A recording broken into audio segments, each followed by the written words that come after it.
Você já parou para pensar de onde vem a sabedoria universal que conecta tantas filosofias e tradições antigas? Já se perguntou como o universo começou, de onde viemos, ou se a galáxia de Andrômeda e seu dedão do pé estão conectados de alguma forma? A ciência tem muitos mistérios a serem resolvidos, mas existem leis secretas muito antigas que podem ter essas respostas. Hoje, vamos explorar as 7 leis herméticas e entender como elas podem explicar de tudo, desde a criação do universo até os segredos que realmente definem a nossa realidade. Bora expandir a consciência?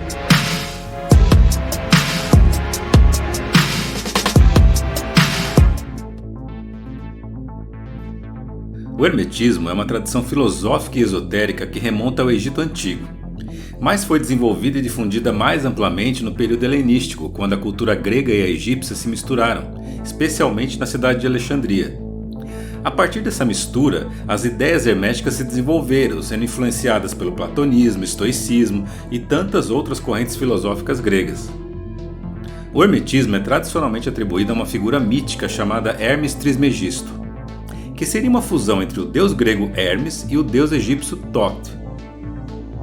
Hermes Trismegisto teria transmitido um vasto conhecimento sobre os mistérios do universo e da existência humana, e esse saber foi compilado em textos conhecidos como a Tábua de Esmeralda e o Corpus Hermético. O hermetismo, embora antigo, toca em questões que ainda hoje perturbam nossas mentes. Quem somos? Como e por que surgiu a vida? O que causou o Big Bang? E no coração dessa filosofia estão as 7 leis herméticas, os princípios universais que regem tudo no universo. Vamos mergulhar em cada uma delas, relacionando essas ideias com alguns dos maiores mistérios da ciência que ainda estão sem solução.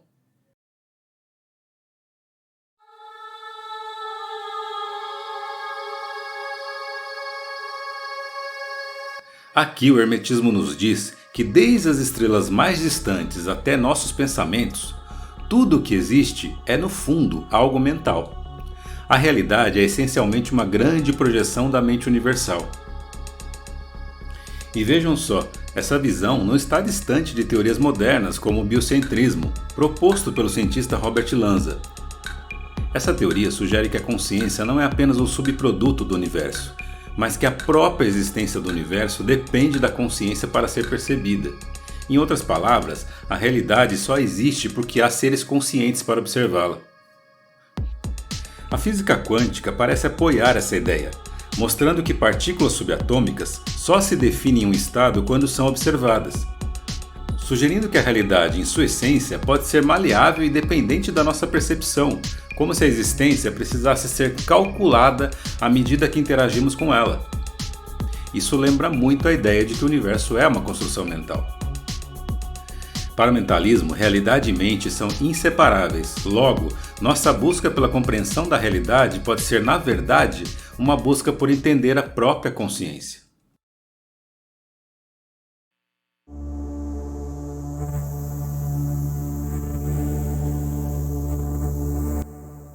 Esse princípio sugere uma conexão profunda entre o micro e o macro, entre o que acontece em uma partícula subatômica e nas galáxias mais distantes. Será que o universo segue padrões fractais, onde a mesma lógica que governa o menor átomo rege também as maiores estruturas cósmicas? A busca por uma teoria de tudo que uniria a relatividade geral de Einstein, que explica o macro, com a mecânica quântica, que explica o micro, está no centro dessa questão. O princípio da correspondência pode ser uma pista para resolver essa charada, quando ele propõe essa harmonia universal entre o que acontece nas menores e maiores escalas. E isso não é apenas uma ideia poética. Alguns fenômenos observados indicam que o universo está interconectado. Quer exemplos? Um dos fenômenos mais impressionantes da física moderna é o entrelaçamento quântico. Esse efeito acontece quando duas partículas, mesmo separadas por anos-luz de distância, continuam interligadas de tal forma que o estado de uma partícula influencia o estado da outra instantaneamente. Isso contraria nossa intuição, pois sugere que no nível subatômico, o universo não está dividido em partes independentes, muito pelo contrário. O fato de partículas interagirem instantaneamente, mesmo a grandes distâncias, é uma pista de que o universo pode ser mais conectado do que percebemos. Outro exemplo bastante interessante está nas estruturas das galáxias e na distribuição da matéria pelo universo. Os cientistas descobriram que as galáxias não estão distribuídas aleatoriamente, mas formam uma espécie de teia cósmica ligada por filamentos de matéria escura. E a maneira como as galáxias se conectam nesses filamentos lembra, adivinhe só, as redes neurais do cérebro. Talvez, no futuro, à medida que entendermos mais sobre a física quântica, a gravidade, o comportamento das partículas subatômicas, vamos encontrar mais exemplos dessa correspondência entre o pequeno e o grande. No fundo, o universo pode funcionar como um organismo vivo, onde cada parte está interligada com o todo. Talvez, ao entendermos completamente as partículas subatômicas e as forças quânticas, estejamos descobrindo o DNA cósmico, que rege o comportamento de toda a realidade. Isso faria com que o princípio da correspondência fosse muito mais do que uma metáfora, seria uma descrição real de como o universo opera em diferentes níveis, mas sempre seguindo as mesmas leis fundamentais.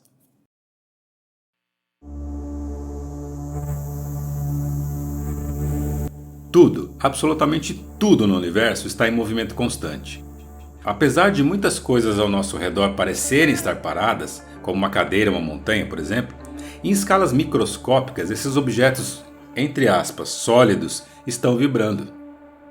Moléculas vibram, átomos vibram e tudo que forma o átomo também vibra. Quando os hermetistas dizem que nada está parado, eles parecem estar antecipando algo que a ciência moderna só começou a entender recentemente. Que tudo no universo, desde o menor átomo até as maiores galáxias, está em constante movimento e vibração. A descoberta recente de que o espaço-tempo vibra é uma confirmação impressionante desse princípio. E se pensarmos nas vibrações de partículas subatômicas e nas ondas de energia que permeiam todo o universo, começamos a ver que o conceito de vibração não é uma metáfora, é uma realidade física. É como se o universo fosse uma grande sinfonia e cada vibração criasse um elemento fundamental da realidade. Isso conecta a ideia hermética de que tudo vibra com uma explicação científica bastante elegante. Tudo que existe vibra em alguma frequência, e essa vibração é o que dá forma e substância à realidade.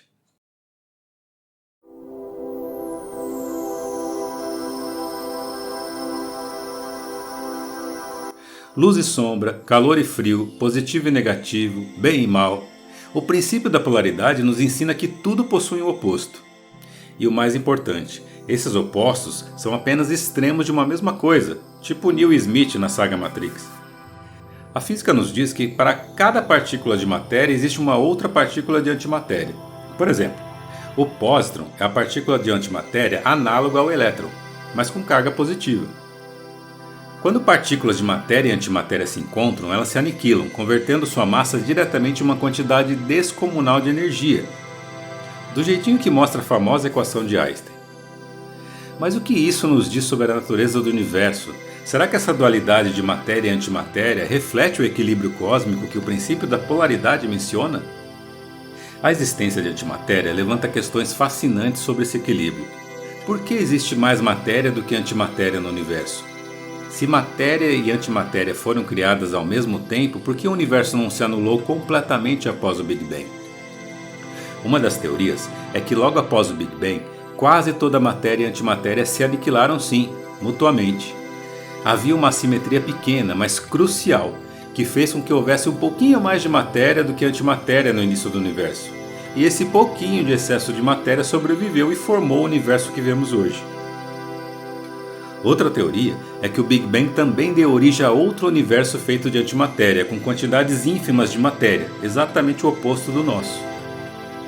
A ideia da polaridade nos ensina que para haver criação precisa haver destruição, e isso parece estar refletido na natureza. Esse princípio pode nos levar a pensar que o universo depende desse equilíbrio constante entre opostos para existir. No nível filosófico, a polaridade nos lembra que a luz só pode existir porque existe a escuridão. E talvez o entendimento de um lado nos leve, inevitavelmente, ao entendimento do outro lado.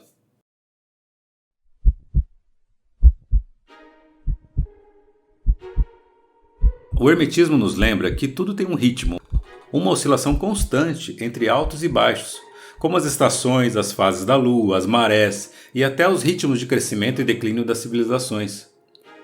A ciência aponta que o universo em si pode ser cíclico.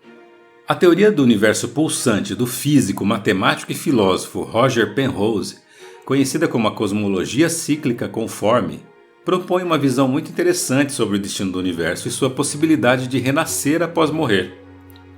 Na visão tradicional, quando o universo atinge a morte térmica, ele estará condenado a um estado eterno de expansão e inatividade. Mas Penrose sugere que no estado final, o conceito de espaço-tempo começa a perder significado. E as condições que vemos como um fim pode de fato ser o início de um novo ciclo. Quando o universo atinge sua morte térmica, ele não tem mais massa ou estrutura. O conceito de escala ou tamanho perde sentido. Quando não há mais relógios ou massas para medir o espaço ou o tempo, as escalas deixam de ser importantes.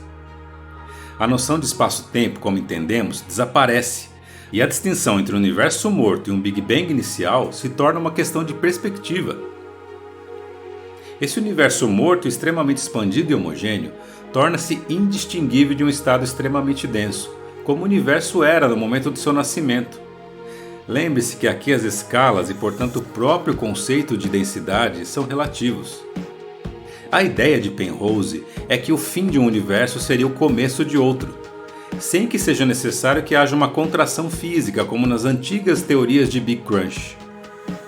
Ao invés disso, o que ocorre é uma continuidade cíclica, onde o universo renasce tal como uma fênix, de suas próprias cinzas em um novo ciclo de expansão.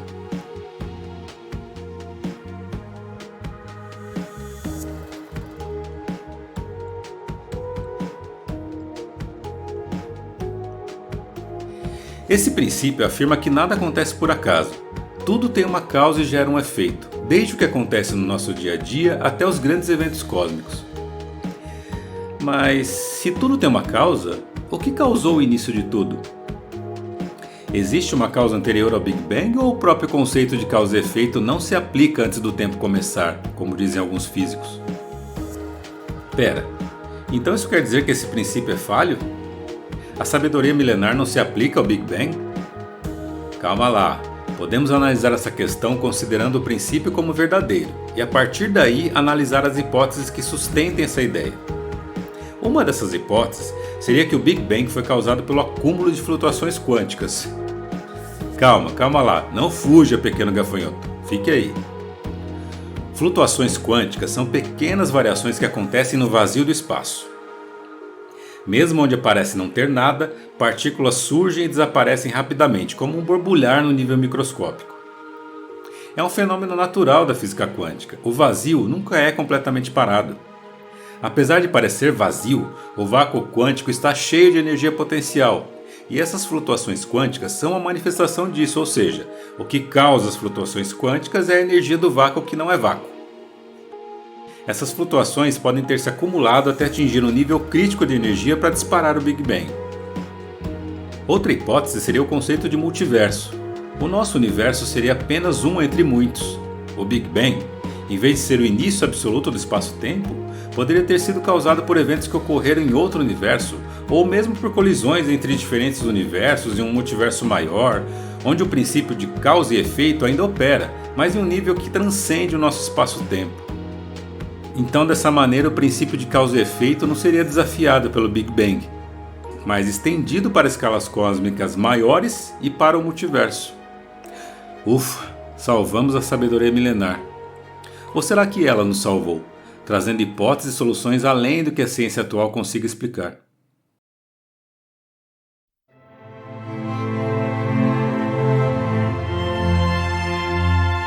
O princípio do gênero fala sobre a dualidade presente em tudo. Forças ativas e receptivas, criação e destruição. Essas energias chamadas de masculino e feminino não se referem ao gênero humano, mas sim a princípios universais, onde o masculino é a força ativa, criativa e impulsiva, e o feminino é o receptivo, o nutridor, o que dá forma.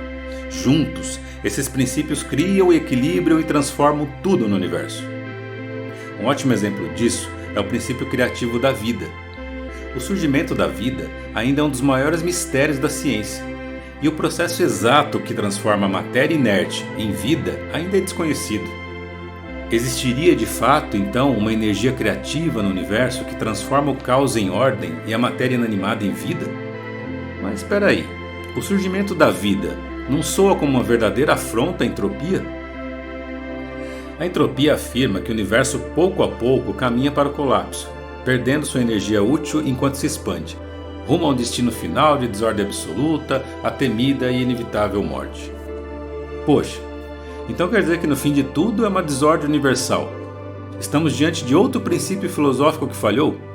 A destruição vai vencer, afinal de contas. Bom, o princípio do gênero fala de duas forças, uma criativa e uma receptiva, que juntas formam a realidade. Essas forças podem ser vistas como duas faces do comportamento do universo. De um lado, há sim a tendência de desordem, a entropia que leva as coisas a se dispersarem e a perderem sua organização. Mas, por outro lado, existe uma força criativa que dá origem a estruturas complexas como galáxias, estrelas, planetas e a própria vida.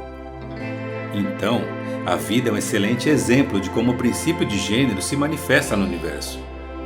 Mesmo que a entropia esteja sempre aumentando no universo como um todo, a vida é uma força organizadora que surge em meio ao caos. Ou seja, o princípio do gênero não nega a teoria da entropia, mas revela algo muito maior. O universo, apesar de sua tendência à desordem, carrega dentro de si uma força criadora e organizadora. Uma força que manifesta a complexidade e a vida. Esse equilíbrio dinâmico entre o caos e a criação pode ser observado em todos os cantos do cosmos, como se o próprio universo brincasse entre o colapso e a constante reinvenção. No fim das contas, o hermetismo, apesar de ser uma filosofia antiga, convida a gente a explorar questões profundamente atuais. O universo é mais do que espaço e matéria. É uma dança entre o conhecido e o oculto. Quer você acredite ou não, o hermetismo nos desafia a ver a conexão entre o visível e o invisível, o conhecido e o desconhecido, o pequeno e o grande, e nos faz pensar: será que os maiores segredos do universo estão escondidos bem na nossa cara? Apenas esperando que a gente ajuste nossa perspectiva? A verdadeira sabedoria pode estar ao nosso alcance, mas só será tocada por aqueles que ousarem olhar além. Talvez a chave para entender os mistérios do universo seja olhar para essas leis herméticas com uma mente desperta, buscando as ligações sutis entre o conhecimento que possuímos e as revelações e descobertas que ainda estão por vir. Here's my key, philosophy. A freak like me just needs infinity. Não deixe de se inscrever no canal e se gostou deixe seu like. Um abraço, até o próximo vídeo. Tchau, galera. Relax. Take your time.